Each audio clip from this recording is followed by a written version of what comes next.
Okay, we are at the final section of the 5 freedoms video. Woohoo! Don't forget the First Amendment freedoms are religion, assembly, press, petition, and speech. Use the phrase RAPS to help you remember them.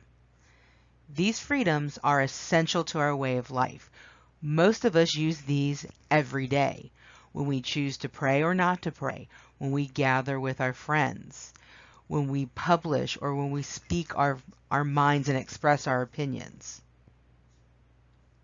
Even though we use them and they're essential to our way of life, they are not absolute. These freedoms and rights have limits. The reason they have limits is that your freedom and rights cannot infringe or interfere with someone else's freedoms and rights. Let's take the freedom of speech, for example.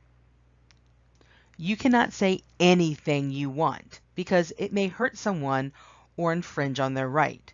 If you yell fire in a crowded room, if there isn't one, you may cause chaos and people can get hurt. So yelling fire in a crowded room, if there's not one, is not protected by the First Amendment freedom of speech. You cannot lie about a person to harm his or her reputation. And you cannot say things that will endanger national security in a time of war.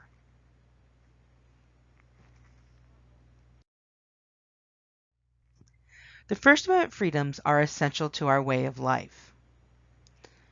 Don't forget that you have to answer the questions below. When you are finished, don't forget to click submit so that you can prove to me that you understand the First Amendment freedoms.